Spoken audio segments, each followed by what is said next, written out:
Boa noite. Boa noite, professora. Tudo bem? Tudo bem com a senhora? Tudo bem também. Que bom.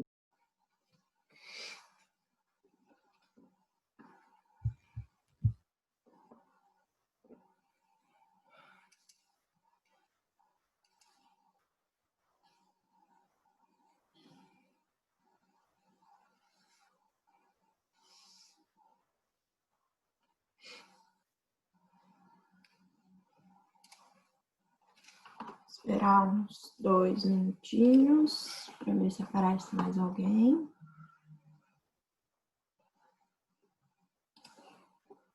Vocês estavam tendo aula antes? Sim, de biologia. Mas terminou que horas? Era umas 6h15, 6h23, alguma coisa assim. Ah, então deu tempo de fazer um intervalinho. Deu sim.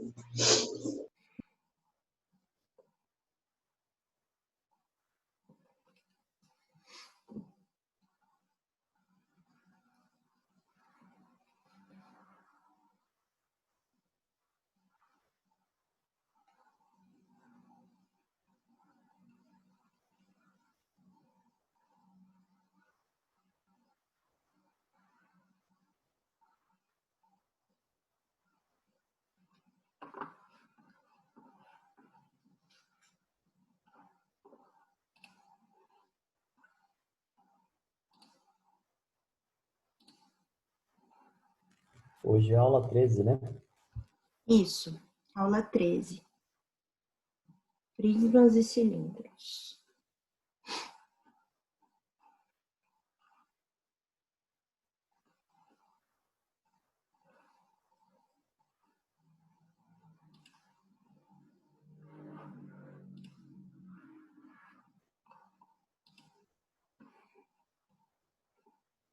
Bom, gente, vou começando.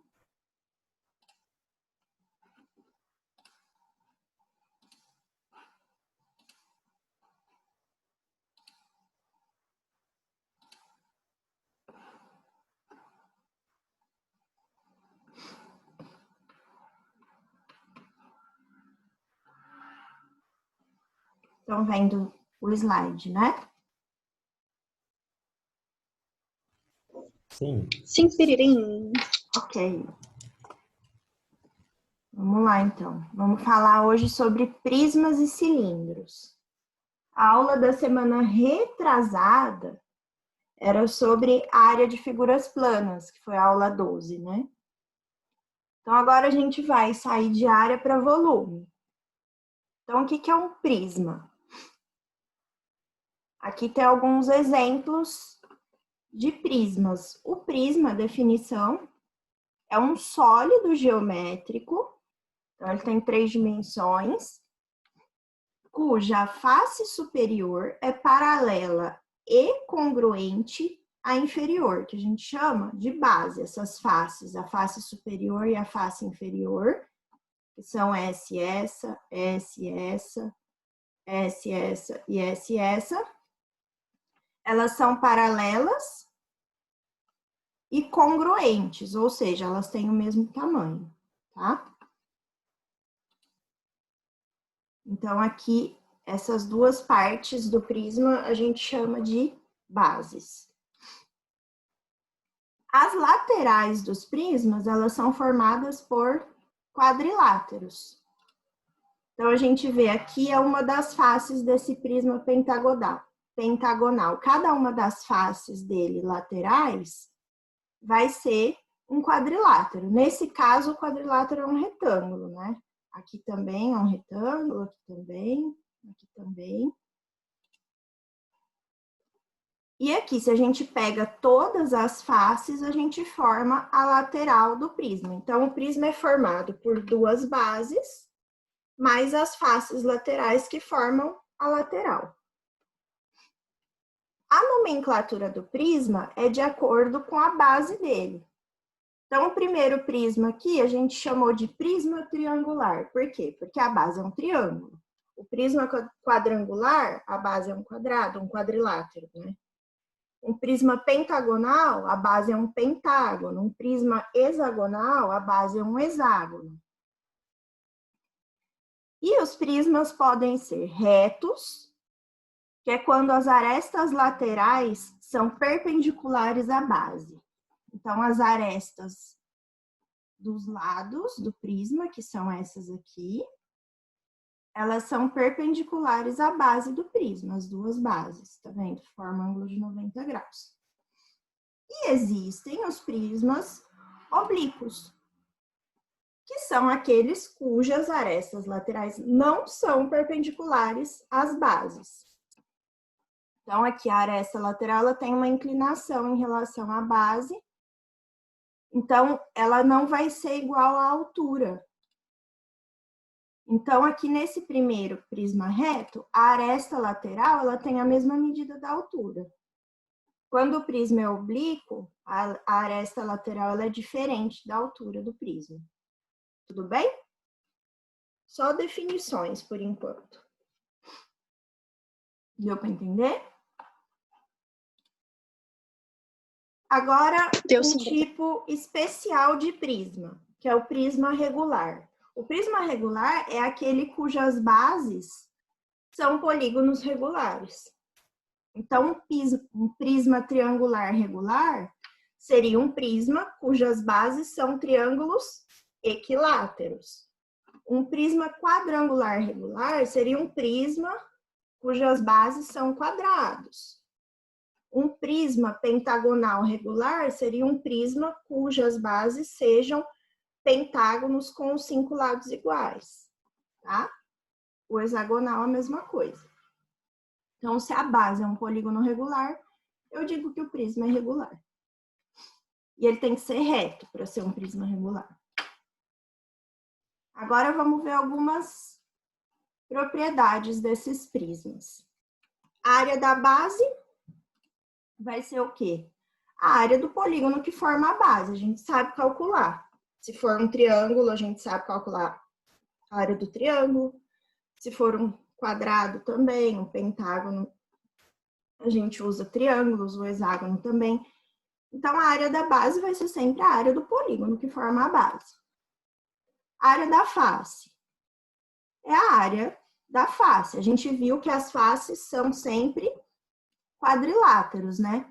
No caso de um prisma regular, essas faces elas vão ser sempre retângulos ou até quadrados.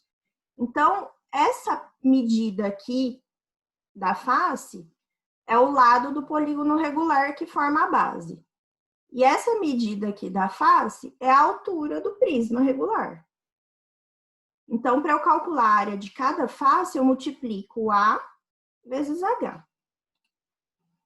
A área lateral é a área lateral total.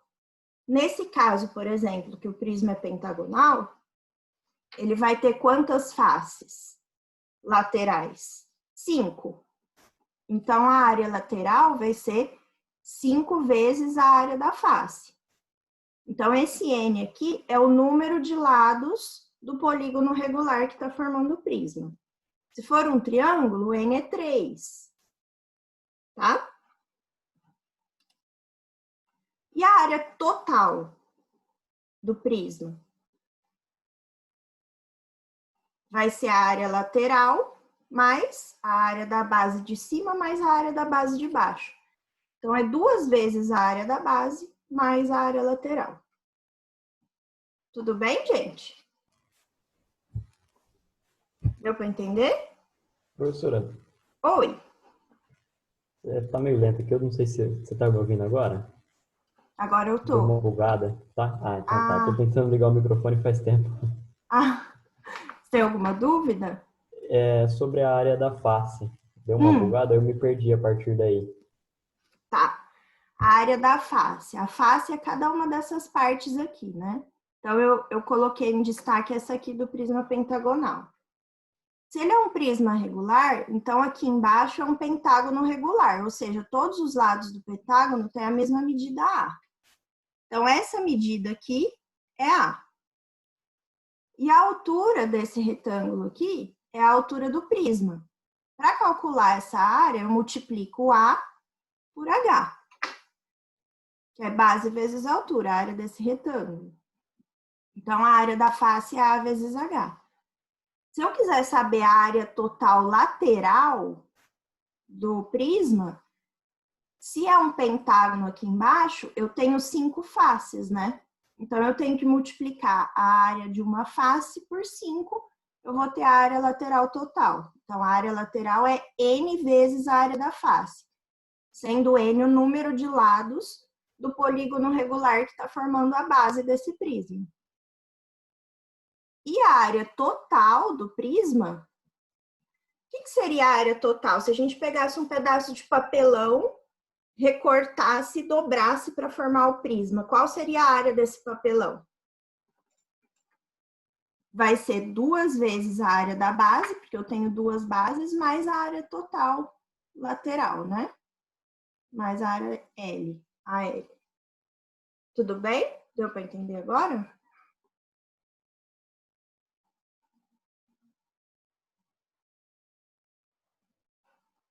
Tem dúvida ainda? Pode perguntar, gente.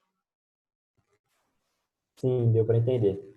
Tô tentando ligar o microfone de novo, não tava conseguindo. Hoje tá tudo dando pau. O programa que eu tava tentando dar aula antes também tava uma porcaria. Meu computador já travou. O Zoom, pelo jeito, não tá muito bom também. Ó, aí, a última coisa, como a gente tem um sólido, a gente pode calcular volume, né? O volume V é a área da base vezes a altura, tá?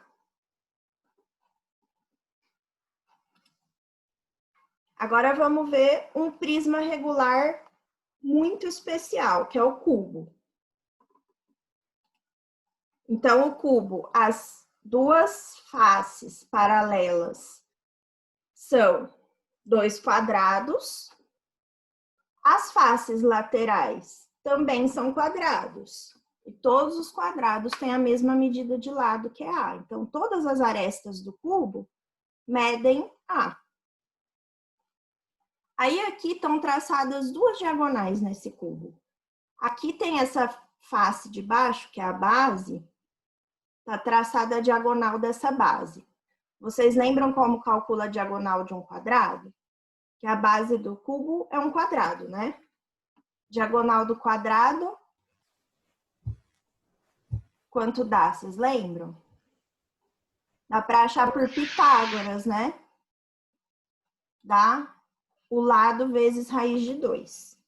Tá? Então, essa diagonal dessa base, que é o Dzinho, é a raiz de 2. E essa segunda diagonal que está traçada aqui é a diagonal do cubo todo, que é de uma aresta, de um vértice até o vértice oposto. Aí, essa diagonal aqui também dá para calcular por Pitágoras, considerando que esse aqui é um triângulo retângulo, esse que está cinzentado aqui na figura. Se a gente usa Pitágoras para calcular essa diagonal maior, ela vai ser dada pelo lado, pelo tamanho da aresta do cubo, vezes raiz de 3. Essas são propriedades do cubo. Isso é sempre válido. Se eu tiver um cubo de aresta 3 centímetros, a diagonal da face vai ser 3 raiz de 2. A diagonal do cubo vai ser 3 raiz de 3. Então, isso é sempre válido. E a área total do cubo? Vai ser... Cada face tem área A ao quadrado, porque cada face é um quadrado. Quantas faces tem o cubo? 6. Então, a área total vai ser 6 vezes A ao quadrado. Tudo bem? E o volume do cubo? A área da base vezes a altura. A área da base é A quadrado, a altura é A quadrado vezes A ao cubo. Tudo bem? Alguma dúvida, gente? Eu particularmente não tenho nenhuma, professora. Ok. Paralelepípedo. O paralelepípedo também é um tipo especial de prisma, em que todas as faces são retangulares, né? Então, a gente pode calcular a diagonal do paralelepípedo, que é esse Dzão, que é a distância entre um vértice e o vértice oposto nesse prisma, como a soma dos quadrados das medidas dos lados. Então, o comprimento dele é A profundidade é B e a altura C. Então, é A quadrado mais B quadrado mais C quadrado. Essa é a diagonal aqui do paralelepípedo. E a área total dele? Ele tem essas duas faces, que são as bases dele, que tem área A vezes B. Daí ele tem essas duas faces aqui opostas, que tem área B vezes C. E essa face e essa aqui do fundo, que tem área A vezes C. Então, vai ser 2 vezes A vezes B, mais 2 vezes A vezes C, mais 2 vezes B vezes C. Essa é a área total da superfície desse paralelepípedo. E o volume, como que eu calculo? A área da base vezes a altura. A área da base aqui, A vezes B. A altura, C. Então, para calcular o volume, a gente simplesmente multiplica as 3 dimensões do paralelepípedo. A vezes B vezes C. Aí, só lembrando uma coisinha, se eu somar isso com isso, eu tenho, na verdade, A mais B mais C ao quadrado. Então, se eu somo a medida das três arestas, das 3 dimensões do paralelepípedo, e elevo ao quadrado, isso vai resultar no valor da diagonal ao quadrado, mais a área total da superfície desse paralelepípedo. Aqui é uma propriedade algébrica que pode ser que a gente use em algum problema. Por isso que é interessante prestar atenção nisso. Se eu somo isso tudo com isso tudo, é a mesma coisa que A mais B mais C ao quadrado. Tudo bem? Nenhuma dúvida aqui? Só muitas letrinhas. Beleza. Nenhuma dúvida? Não, eu pelo menos não tenho nenhuma, professora. Ok. Agora vamos falar dos cilindros. O que são os cilindros? Aqui tem um cilindro. Qual que é a diferença do cilindro em relação ao prisma?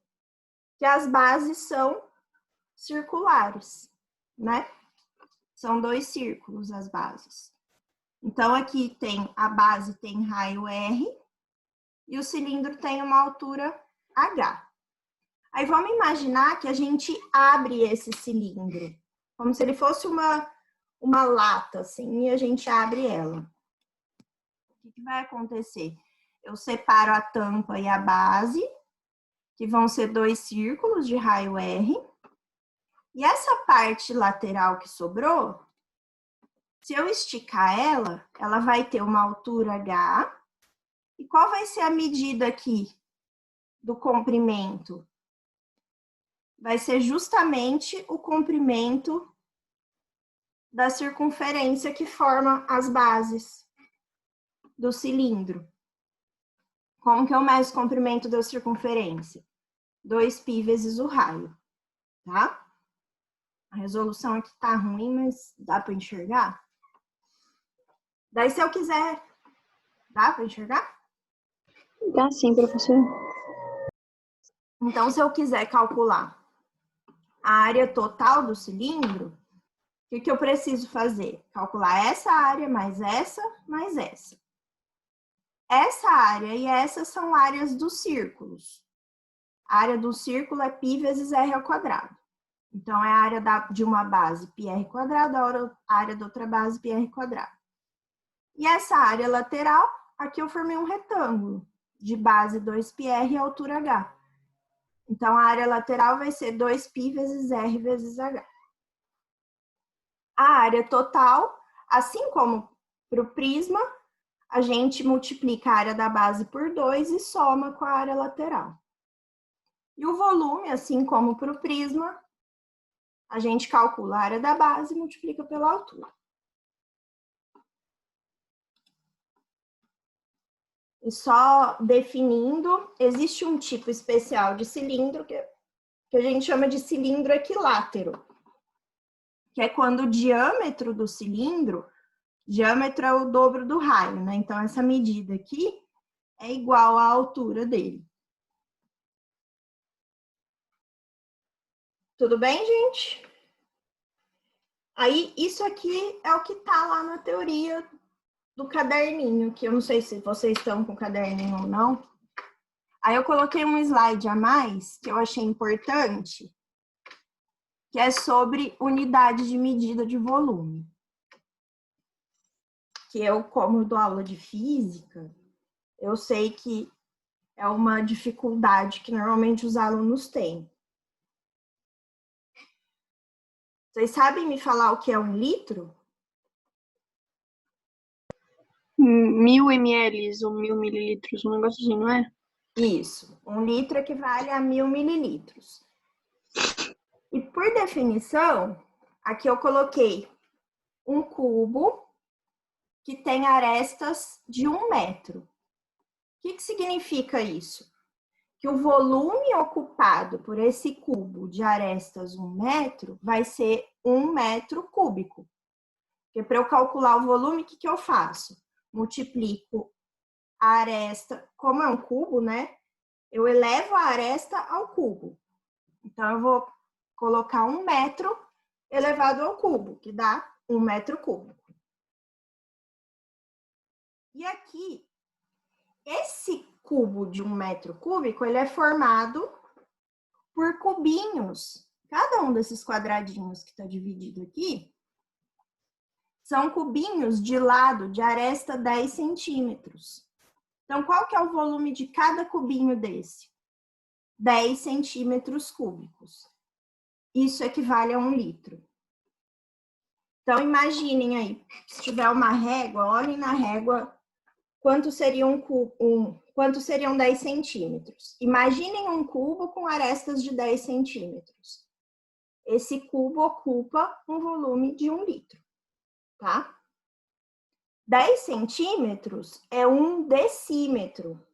Então, a definição do litro é 1 decímetro cúbico, que é um cubo de aresta 1 decímetro. Aí aqui eu coloquei essas equivalências, ó. 1 decímetro cúbico equivale a 1 litro.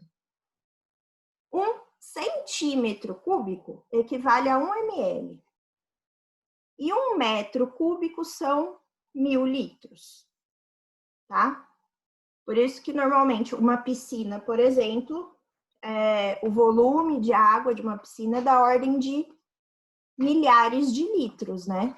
Porque as dimensões de uma piscina são em metros. Aí aqui, para eu converter entre essas unidades, para eu ir de 1 ml para 1 litro, eu multiplico por 1000. Para eu ir de 1 litro para 1000 litros, eu multiplico por 1000. Então, essa conversão é sempre multiplicando por 1000. 1 centímetro cúbico vezes 1000 dá 1 decímetro cúbico. 1 decímetro cúbico vezes 1000 dá 1 metro cúbico. E para voltar de cá para cá, eu divido, né? Tudo bem? Vocês já sabiam, lembravam dessas relações? Eu lembro de aprender isso. Agora, na hora das provas de fazer os exercícios, eu nunca lembro disso. Então. É importante. Em física, usa bastante quando vai trabalhar com densidade, né? Que aí tem horas que tá por ml ou por litro, tem horas que tá por centímetro cúbico ou por metro cúbico. Então, tem que lembrar essas relações. Mas assim, eu, por exemplo, de verdade, eu não guardo que 1 metro cúbico são 1000 litros. Não sei por quê, eu não consigo decorar. eu guardei a definição, que 1 decímetro cúbico equivale a 1 litro. Daí, dessa relação aqui, eu consigo ir para qualquer outra. Porque quanto que vale 1 decímetro? Em física, a gente também trabalha muito com potência de base 10, né? 1 decímetro é 1 décimo de metro. E 1 décimo de metro... Oi? É que uma parte ficou meio... Enfim, a senhora começou a falar aí deu uma cortada no áudio. Deve ser na internet. Ó, Eu acho que não, acho que deve ser o Zoom, porque a gente teve o mesmo problema na aula anterior também. Então deve estar com problema mesmo. Muita gente usando, certo? 1 decímetro, na verdade, é 1 décimo de metro. E 1 sobre 10 eu posso escrever como 10 a menos 1 metros, certo? Só que quando eu estou trabalhando com volume, eu tenho 1 decímetro cúbico. Que isso vai equivaler a 10 a menos 1 metros cúbicos, tá? Então, aqui, quando eu tenho 1 decímetro ao cubo, eu tenho que elevar o 1 ao cubo. 1 ao cubo é 1, né? E o decímetro eu tenho que elevar ao cubo também. Isso equivale a quanto? 10 a menos 1 elevado ao cubo, vocês lembram propriedade de potência? Potência da potência, a gente multiplica os expoentes, né? 10 a menos 1 elevado ao cubo, 10 a menos 3 metro cúbico. Então, para eu transformar de decímetro cúbico para metro cúbico, eu tenho que multiplicar por 1000, que é o que está mostrando aqui. E de metro cúbico para decímetro cúbico, eu divido por 1000, que é justamente essa relação aqui, tá? Então, se eu multiplico por 1000 o lado de cá e o lado de cá, eu fico com 1000 decímetros cúbicos, que é igual a... Aqui, 10 a menos 3 é 1 sobre 1000. Vezes 1000 vai dar 1. 1 metro cúbico. E o decímetro cúbico, ele equivale ao litro, né? Então, 1000 litros é igual a 1 metro cúbico. Então, vocês podem guardar essa relação aqui. Que é essa última aqui. Então, eu saí dessa e cheguei nessa, digamos assim. Vocês conseguiram entender? Ou eu confundo? Professora. Mas é importante isso quando está trabalhando com volume, entender a quanto corresponde o litro em relação a metro, decímetro, centímetro cúbico, tá? Então, vamos para o próximo. Agora, vamos para os exercícios.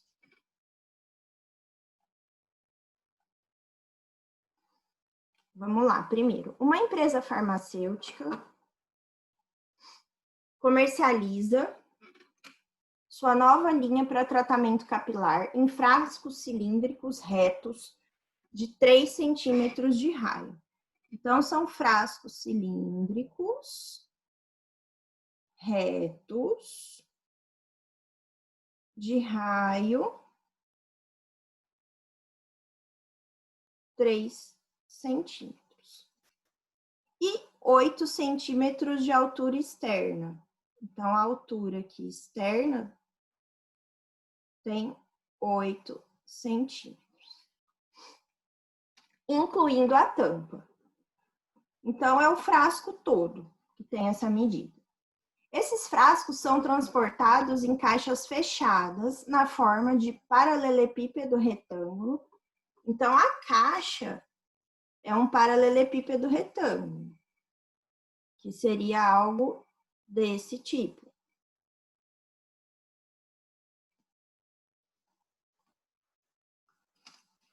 Tá muito bom meu desenho. Contendo 30 frascos organizados em 6 fileiras com 5 unidades cada. Então, aqui está representado nessas 6 fileiras. Em cada fileira eu tenho 5 unidades.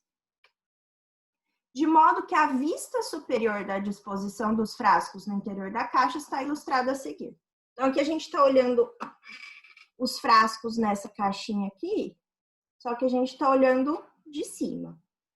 O departamento de logística dessa empresa determinou que as faces internas da caixa devem tangenciar os frascos, assim como cada frasco deve tangenciar seus respectivos vizinhos. Então, aqui, tangenciar, o que significa? Que eles têm um ponto em comum de contato aqui. Então, tá tudo encostadinho. Cada frasco aqui das beiradas está encostadinho na caixa e cada frasco está encostado nos frascos adjacentes. Desse modo, o molde da caixa que atende a essas determinações está representado fora de escala em. Então, aqui eu coloquei a figura de novo.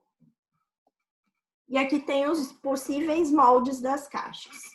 Primeira coisa, a altura do cilindro é 8 centímetros. Eu quero que a caixa fique justa para os cilindros.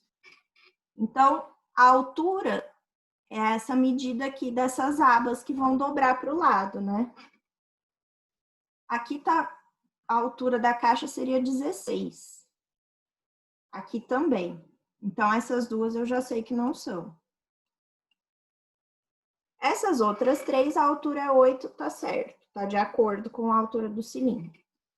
Agora, vamos para as dimensões do fundo da caixa. Ele diz que o raio dos cilindros é 3. Cada cilindro tem um diâmetro de 6 centímetros, então. Se eu tenho 5 cilindros aqui, a minha medida total vai ser 5 vezes 6 centímetros, que dá 30 centímetros. E de assim, no comprimento, se o raio é 3 e o diâmetro é 6, e eu tenho 6 cilindros, eu vou ter 6 vezes 6 centímetros no comprimento, que dá 36 centímetros. Então, a largura da caixa tem que ser 30 e o comprimento tem que ser 36. Essa eu já excluí. Aqui é 15 e 18, tá errado. Aqui 30 e 36, mas aqui eu já excluí. Aqui 30 e 36, aqui 15 e 18 também não. Então, o certo é a alternativa D. Alguma dúvida, gente? Acredito que não, professora. Ótimo.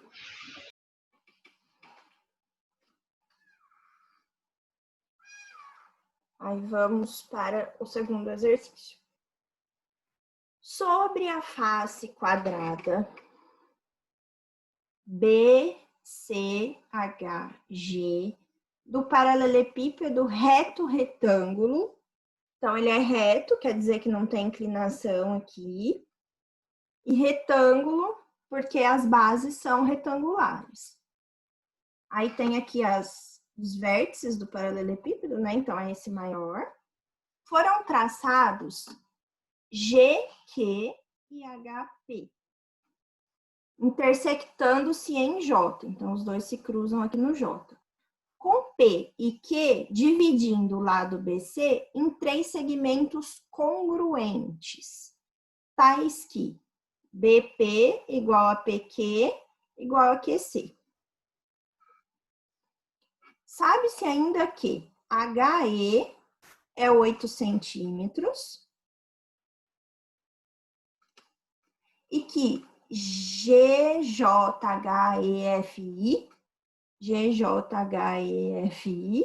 que é essa região aqui alaranjada, é um prisma reto, no caso triangular, né? Que as bases são triângulos, de volume 81 centímetros cúbicos. 81 centímetros cúbicos. O volume do paralelepípedo ABCDEFGH em centímetros cúbicos é igual a... Então, primeira coisa, aqui diz também que a face BCHG é quadrada, né? Se essa face é quadrada, significa que todos esses lados têm mesma medida, né? Posso chamar aqui de A. E aqui falou que esse ponto P e esse ponto Q, eles dividiram esse lado em 3 partes iguais. Então, esse pedacinho aqui é igual a esse pedacinho, que é igual a esse, que é o tamanho desse lado dividido por 3.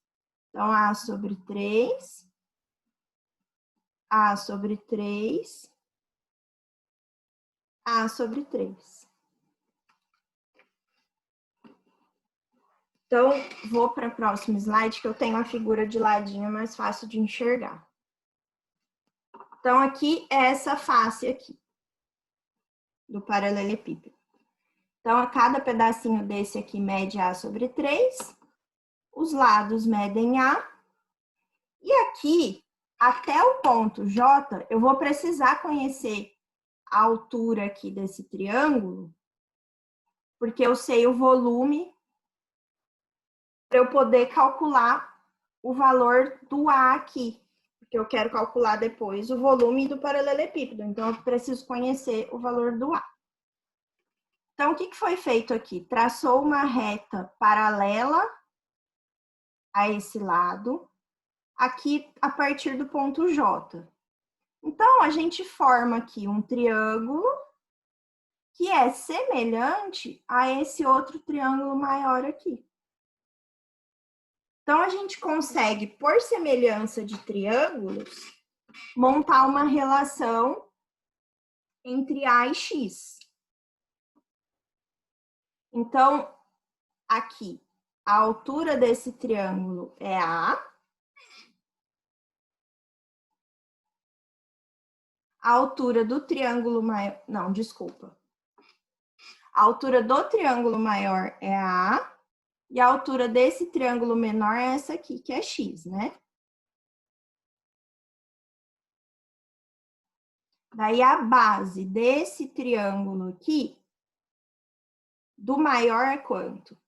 Quanto vale essa base aqui? A sobre 3 mais A sobre 3, que é 2A sobre 3.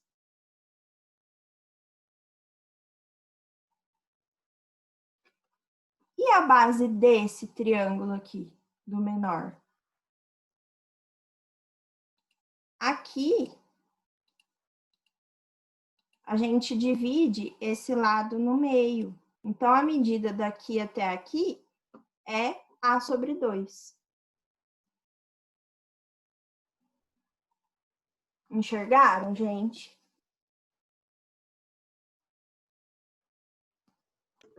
Não, professora. Não entendi por quê. Ó, como esse lado vem até aqui o A sobre 3, até o ponto P, ele sobra um pedaço A sobre 3 aqui. Esse parte do outro vértice, quando ele chega aqui embaixo, sobra um outro pedaço de A sobre 3. Significa que essa divisão aqui, que passa pela linha do cruzamento dos dois, na verdade está dividindo esse lado de baixo em 2 partes iguais. Tudo bem? Entendi agora, obrigada. De nada. Então, aqui eu posso cortar esse A com esse A aqui em cima. Então, fica A sobre X, que é igual Aí, se eu tenho uma divisão de fração, eu copio a de cima e multiplico pelo